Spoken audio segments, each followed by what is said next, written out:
voice of maturity. Anong voice of maturity? Grow up or dry up. Hambala sila, hindi ka magpa-dry up.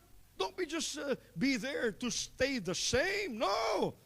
You rise up and you receive the promises of God. You move in the power of God. God has many things for you to receive. Abundance of life. Repent from a poverty mindset. Be mature. Grow up. Do not dry up. Sino na nga tingog mahambal sina sa Victorias? Ikaw na. Ano pagido? Purpose. Live it or leave it. Sino matingog sina? Sino mahatag sila sa ginatawag na katuyuan sila pagpangabuhi? Utod ko kanami ha. Lately, may nakita ko. May mga tao nga nakita nila ang ila kabuhi wrong. Kag tungod ang kabuhi nila wrong, nag-resign sila. Talahuro na. May mga tao nga ang kabuhi nila wrong. Pero they fake it until they make it and they keep on holding on to power. That's bad. You have to tell them, you leave. Halin ka. Mahalin ka o kung mga buhi ka sang eksakto.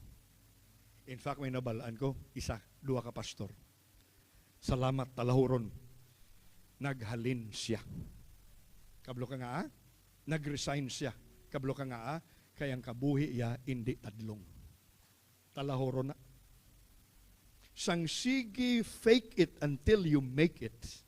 And then you stay, and then you don't live the purposes of God. No, leave. Either you leave or you live. Sa Ilonggo pa, maghalin ikaw o kung magpadayon ikaw sa buluhaton sang Dios with integrity.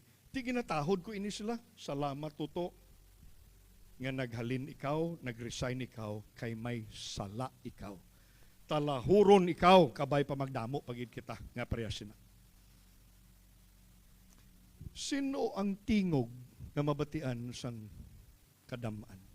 May ara pa John the Baptist? May ara pa simple lang nga makaremind sa aton, partisina?